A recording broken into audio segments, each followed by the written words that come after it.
Shout out to YouTube channel for their deep dive into the... What can you tell us about your brother Lamar?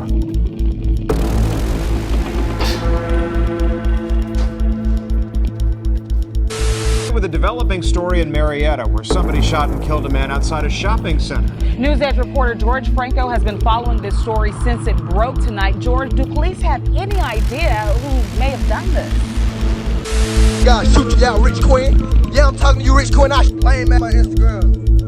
I'm on that. I'm gonna shoot you when I catch you. Lil Baby has signed a number of artists under his 4PF label imprint, with a few getting attention in the industry, from 42 Dugg to Ralo Rodriguez. Representing Cobb County, GA, Lil Key is on the pace to become the next rap star from Lil Baby's 4PF label, despite the fact that he's moderately new to the rap game. Lil Key is gaining recognition rapidly in the Dirty South, thriving rap scene. If you've been following his career from the beginning, you won't be surprised when I say his songs are a representation of the harsh reality that he has faced growing up in Atlanta. From ops shooting up his mother's house to his mother's battle with addiction, Lil Key writes harsh street narratives as well as a more vulnerable plea, expressing his pain and frustrations with the things that have happened, especially the event that occurred on the 13th of September 2020, where his brother Lamar was killed. In this video, we are going to look at the story of Lil Key and how this and the ops may have led to his brother's demise. My name is CJ from YouTube. Before we get any further, please give us the HBO special and help a brother out by liking, sharing, and subscribing if you haven't already done so. Let's go.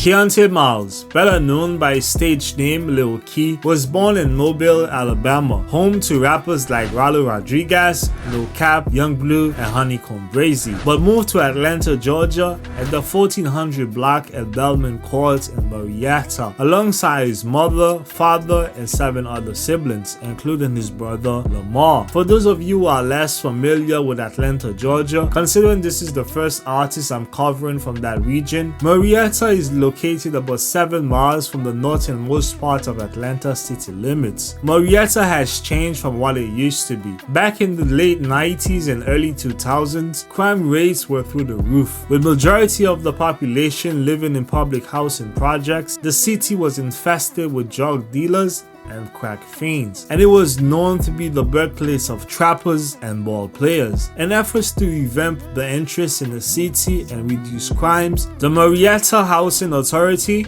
has demolished majority of housing projects in Marietta, including Johnny Walker, Clay Lahame, Boston, and Fort Hill homes. Looking back at the condition of those apartments, I don't know how people managed to live there for so long. For a period of time, Lil Key lived with his father, Victor Miles Sr., who had to move out of the house due to his alcohol abuse and domestic violence. Considering his mother's battle with addiction, Lil Key had to learn to provide for himself from a young age, swiping neighbors' FedEx and UPS packages, breaking into cars and homes, and starting serving dimes in the streets. Fast forward to 2019, Lil Key began releasing tracks like Swing My Way and started to build a buzz in Atlanta with the breakout single Hear Me Out, and signed with Lil Baby's 4PF label in 2020. When people think of the Atlanta rap scene, they used to think that Atlanta was the only place where beef doesn't really take place.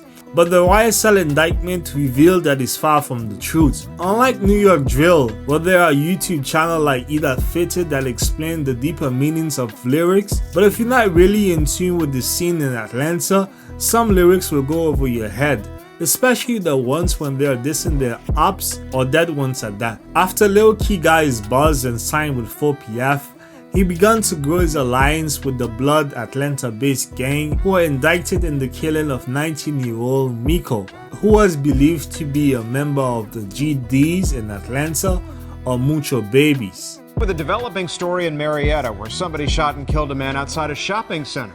News Edge reporter George Franco has been following this story since it broke tonight. George, do police have any idea who may have done this? Well, Tom and Marissa, they are searching for a white car with a spoiler that they say went north on Bells Ferry Road here. And we have also learned that there was a desperate effort to save the life of a young man who had been shot just outside of this storefront. Suddenly I heard shots like 3 to 4, and when I saw one guy, he laying down outside my store door. And somebody said the guy was in a car and he just like pulled up to the pump, shot Buddy when he came out of the gas station, and then he just drove off. Marietta police descended on the crime scene quickly to set up a perimeter. Officers rushed here when someone in one of the businesses called 911 about a man in the parking lot who'd been shot. We're told officers tried to resuscitate the victim before paramedics rushed him to Kennestone Hospital. And we transported him to the hospital, assuming the best, hoping for the best. Unfortunately, we now know that he didn't make it.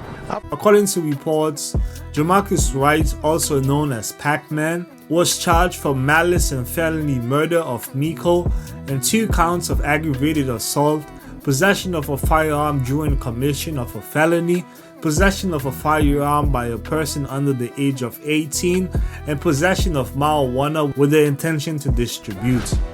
After the killing of Miko, Lil Key began to throw shots at his rivals in a number of songs, rapping, "I might pull up on the store where Miko died, like where you at," taunting his ops. And on the 13th of September 2020, Lil Key's brother was shot and killed. According to official reports from Fox 5, officers were dispatched around 2 a.m. on Sunday after reports of gunfire at 1400 block at Belmaid Court. During the investigation, officers discovered 23-year-old Lamar, RIP, lying on the bed with multiple gunshot wounds. Lamar was pronounced dead. It was rumored that the Mucho Babies were responsible for the killing of Lil Key's brother after he began to diss their fallen friend, Miko. Lil Key will speak on the incident, and his breakout song, Catch a Murder, which since has accumulated 5 million views on YouTube, rapping, "Innocent little children, almost shot my little ones. Almost been a year since my big brother died. I still don't feel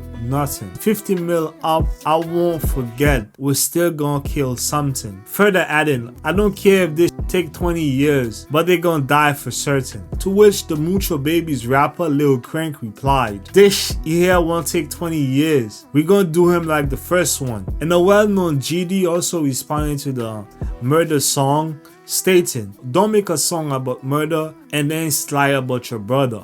As the saying goes, there's no type stamp on get back. Not that I'm encouraging him to get back for his brother, considering the position that he's in now, that he's able to provide for his family in the long run. It's just sad that his brother won't be there to enjoy the fruit of his labor. But this has not stopped Lil Key from paying homage to his brother every chance he gets. He recently released a song titled Letter to My Brother, and it looks like his future might be bright. He might be the next artist to come out of 4PF, as it looks like he might be receiving a Lil Baby feature soon. My name is CJ from YouTube. If you made it this far into the video, you like what you saw, please feel free to give us a like and subscribe if you're new. My name is CJ once again, and I'm out. See you in the next one. Shout out to YouTube channel for their deep dive into the